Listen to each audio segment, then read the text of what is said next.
పవన్ ముందు నుంచే తెలంగాణకు వ్యతిరేకమని కవిత విమర్శించారు. తెలంగాణ నాయకుల దిష్టి కళ్లతోనే కోనసీమ పాడైందని ఆయన అంటున్నారు. రాష్ట్ర ప్రజలు ఎప్పుడు అలా అనుకోలే. రాష్ట్రం ఏర్పడి 12 ఏళ్లైనా జై తెలంగాణ జై ఆంధ్ర అంటున్నాం. ఉప ముఖ్యమంత్రి పదవిలో ఉన్న పవన్ జాగ్రత్తగా మాట్లాడాలి అని అన్నారు. ఒక పక్క మన బిడ్డలు రాష్ట్రం కోసం మన ప్రాణత్యాగం మనం చేసుకుంటే సినిమా యాక్టర్ అయిన పవన్ కళ్యాణ్ ఆనాటి నుంచి ఈనాటి వరకు మనకు వ్యతిరేకమే. ఇవాళ కూడా ఆయన మాట్లాడుతున్నాడు, తెలంగాణ నాయకుల దిష్టి కళ్ళతోని కోనసీమ పాడైంది అంటున్నాడు. మనం ఎన్నడూ దిష్టి పెట్టలే. కోనసీమ బాగుంది, కోనసీమ ఎట్లుందో అట్లా తెలంగాణ కావాలనుకున్నాం తప్పితే ఏనాడు కూడా తెలంగాణ బిడ్డలకు మనస్సు చిన్నగా ఉండదు, పెద్దగా ఉంటుంది, పెద్దగా ఆలోచిస్తాం. మేము ఇప్పుడు కూడా చెప్తా ఉన్నాం, పవన్ కళ్యాణ్ గారు మా రాష్ట్రం ఏర్పడి 12 సంవత్సరాలైంది. ఈ 12 సంవత్సరాల్లో మేము ఎప్పుడు కూడా ఒకటే మాట అన్నాం, జై తెలంగాణ జై ఆంధ్ర అన్నాం. తెలంగాణ ఎంత బాగుందో ఆంధ్ర కూడా బాగుండాలన్నాం.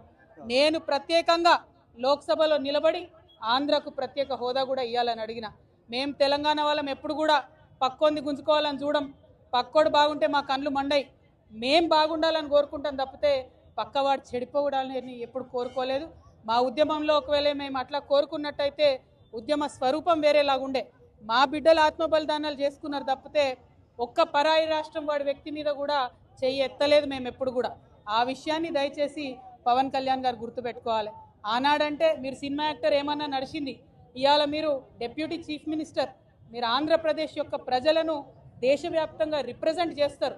మీరు మాట్లాడే మాటలు కూడా మీ ప్రజలకు ఆపాదిస్తారు. కాబట్టి జాగ్రత్తగా మీరు ఆలోచన చేసి మాట్లాడాలని నేను పవన్ కళ్యాణ్ గారిని కోరుతున్నాను.